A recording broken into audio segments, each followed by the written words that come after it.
Ani Yesus Kiristoosidha. Baay'een isaanii ani Kiristoos isa dhugaa ta'uu koo gaafatu. Ani immoo akkan ta'e isaaniif nan mirkaneessa. Yesus yookaan Masii biyya Keeniyaa isa fannifamuu baqate. Duuka buutonni isaa uffata mataa irraa kaasee hanga miilaatti isaan haguuguu uffatu.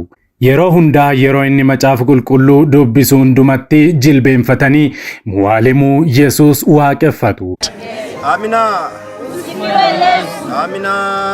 Mtukuza Yesu milele. Namichi ani Yesuusidha ofiin jedhaa jira jedhamu kun dhukkubsattoota hedduu fayyisaa akka jiru dubbataa jira. Yesu si wa nchi. Yesu ni wa dunia mzima.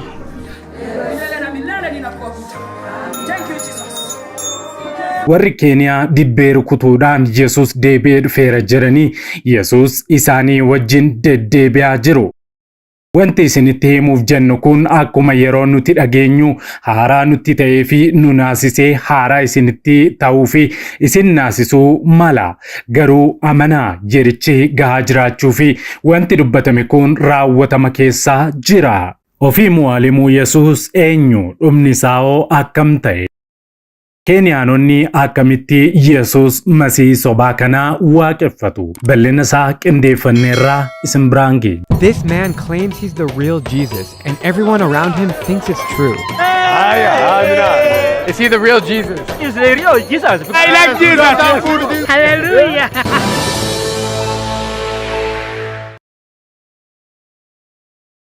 Nagaan faraarri Kiristoos bakka jirtanitti hunduma keessaniif haa baay'atu. Akkam jirtu daawwattoota Kiristiyaan Miidiyaa. Qophii wayitaawaa fi yeroo kanaaf isiniif qindeeffanne isin biraan ga'uuf qabannee dhiyaanneerra. Yeroo jalqabaaf gara chaanaalii keenyaatti kan dabalamtan subscribe gochuudhaan mallattoo beelii sana fuulduratti isinii ba'u ala tokko gadi tuquun ol kan jetturraa kaadhaa. Kana gochuu keessaniin odeeffannoowwan Kiristiyaanummaa yeroo hundumaa wayita gadhiifaman hunduma dursee akka isin naqqabuuf isin gargaara. Like, share godhaa. Yaada keessan immoo saanduqa yaadaa yookaan koomentii keessatti nu qooda kallattiidhaan gara qophii keenya yeroo kanaatti wal wajjin hadabarru.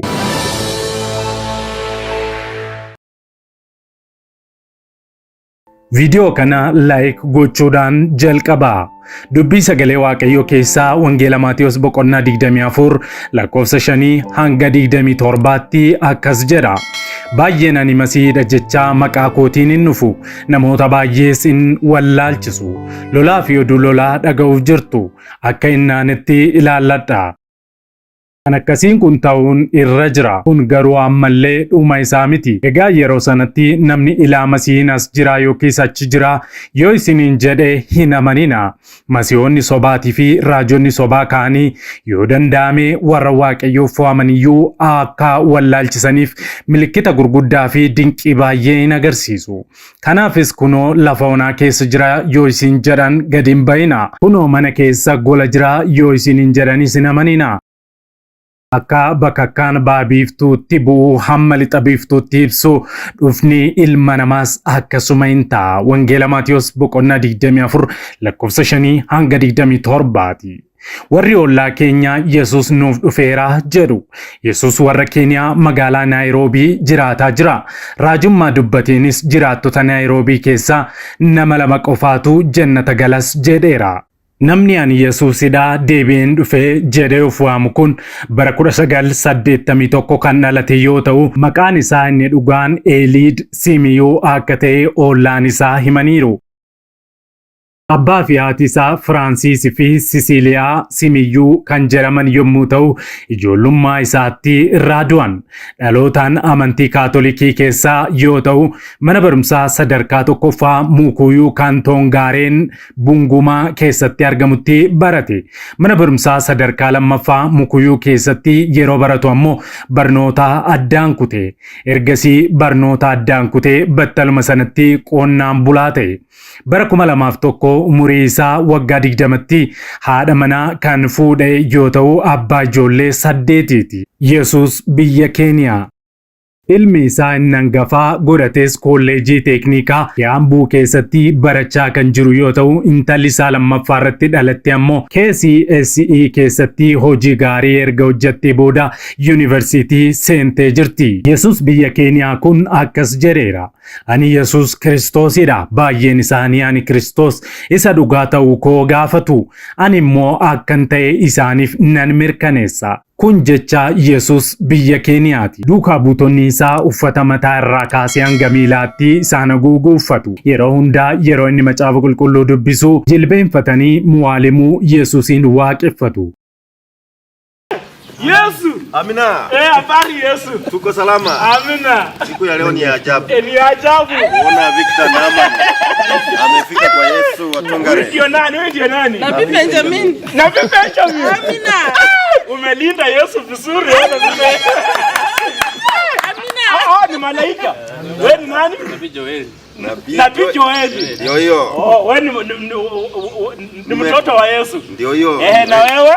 Namichi ani Yesuusidha ofiin jedhaa jira jedhamu kun dhukkubsatoota hedduu fayyisaa akka jiru dubbata. Warri Keeniyaa dibbee rukutuudhaan Yesuus deebi'ee dhufeera jiranii isa duukaa hiriiraa jiru. Wanti isinitti himnu kun seenaa yookaan waan sobaa miti. Keeniyaa keessatti waan argamedha.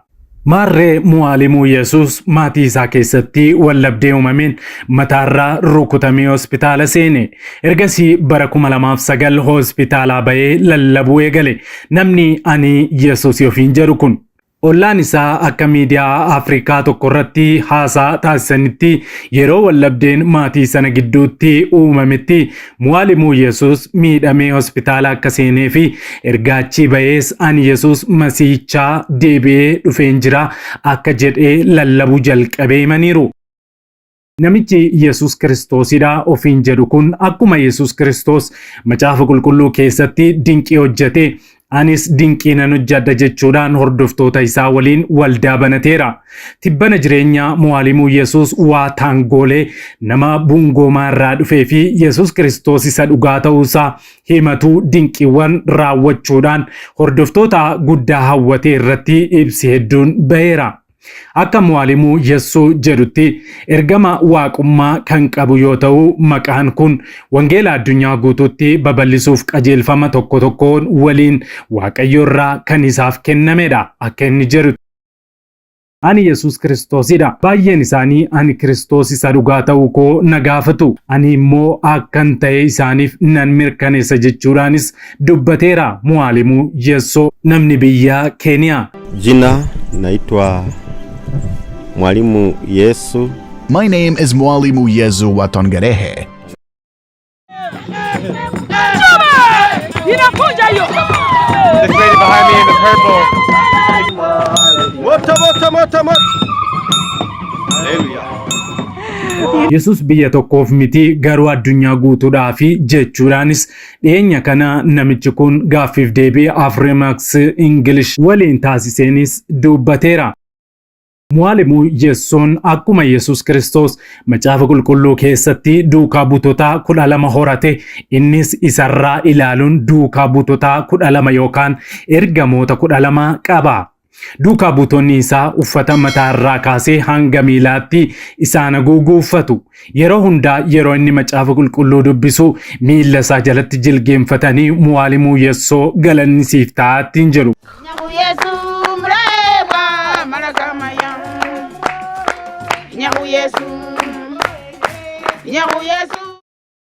Hordoftoonni isaa muwaalimuu Yesuus isa dhugaa sanyii Yihuudii keessaa waggaa 2000 kana bahee hojii dinqisiisaa hojjete caalaa dinqiiwwan hojjeteera jedhu. Duukaa bu'aan isaa tokko namni kun Yesuus ta'uu isaa guutummaatti nan amana ni fayyisaa ni oolchas jedheera. Namoonni dhukkubsatoonni gara waldaa kanaa dhufu yeroo dhufanis laafanii du'atti waan dhiyaatan sinitti fakkaachuu danda'a. Garuu Yesuus keenya kun yeroo hundaa gidduu seenee ni fayyisaa jechuudhaan ati manaan Yesuus warra Keeniyaa kun itti dabaluudhaan dubbattee jirti.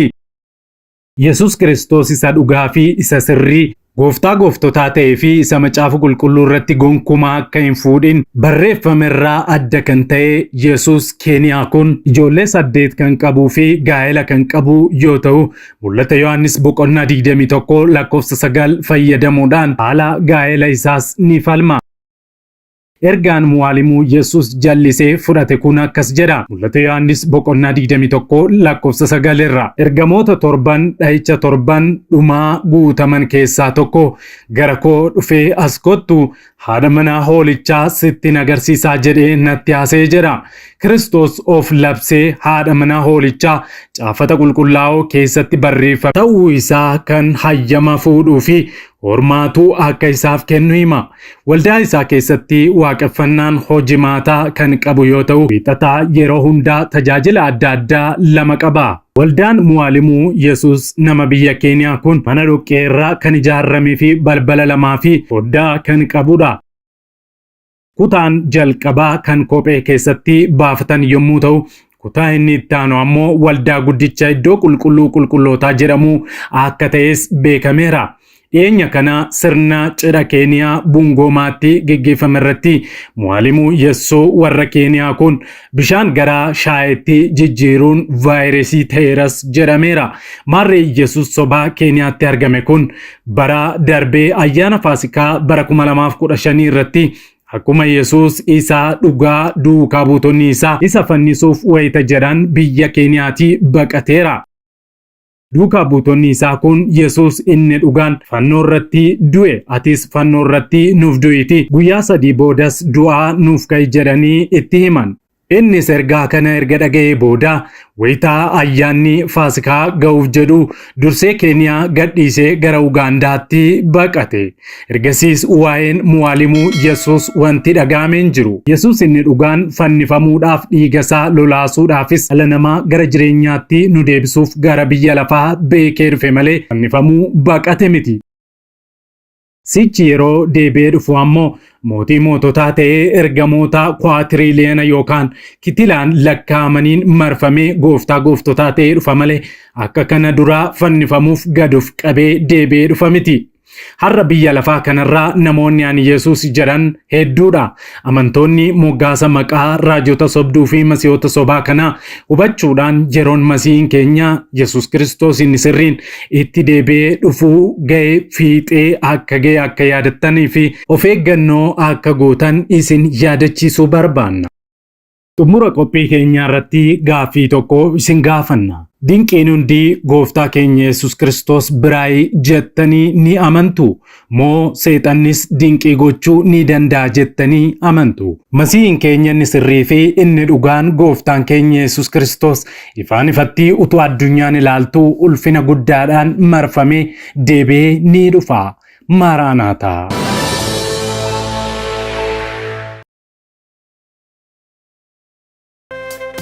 Fardaadii gubbaa taa'een argame gonfolfina sanaan si kan gonfame macaafoota cuufaa mutichi ni banee inni jisaayifu Yesuustu argame.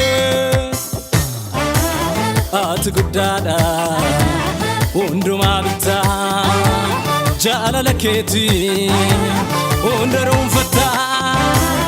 Ati guddaadha hundumaa bittaa jaalala keetii hunda dhuunfattee.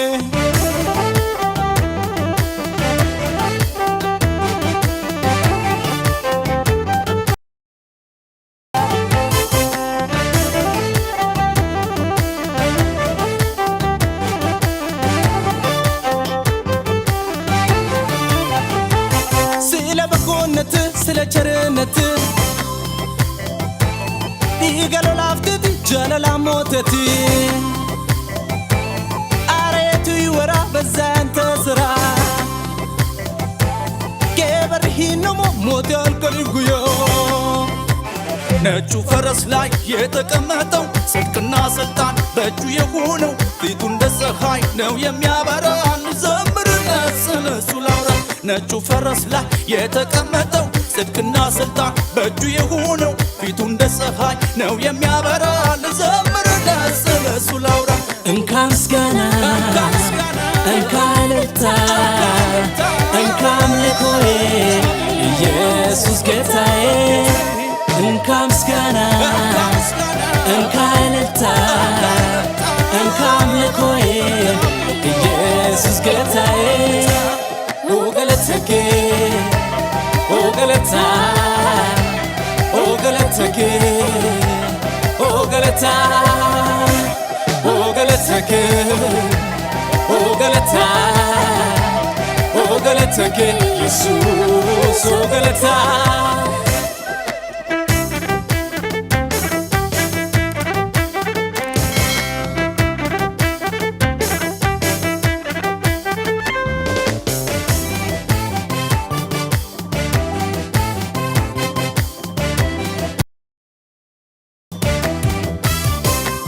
Wakuma ke himeftu yunan kutsu Amma gesu dubachudani mulsu Dachaf zami iva jiru da kanarra Isambune jijiramne si argera Wakuma ke himeftu yunan kutsu Amma gesu dubachudani mulsu Dachaf zami iva jiru da kanarra Isambune jijiramne si argera Waka Buddha, yes, all about it. Gentle Father, Moti Buddha, yes, all about it. Gentle Father, Waka Buddha, yes, all about it. Gentle Father, Moti Buddha, yes, all about it. Gentle Father.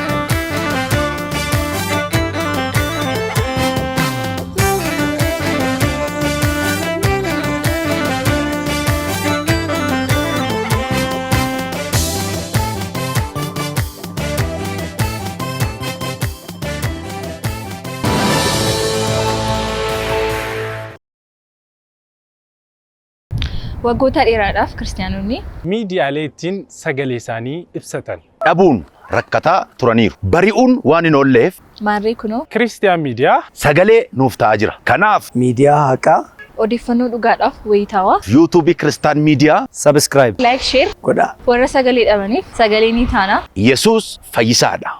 Egaan daawwattoota Kiristiyaan miidiyaa qophiin yeroo kanaaf siniif qindeeffannee kanneen hanga ammaatti daawwattanidha. Yeroo jalqabaaf yookaan qophii keenya walakkaatti gara chaanaalii keenyaatti kan dabalamtan subscribe gochuudhaan mallattoo beelii sana fuulduratti sinii ba'u ala tokko gadi tuquun ol kan jettu irra kaawwachuu akkasumas like share gochuun saanduqa yaadaa keessatti immoo yaada keessan nu kaa'uu hin dagatina. Sa'aatii muraasaa booddee odeeffannoo haaraaf gara biraatiin hamma deebinee ol arginutti turtii gaarii siniif haa ta'u nagaan tura.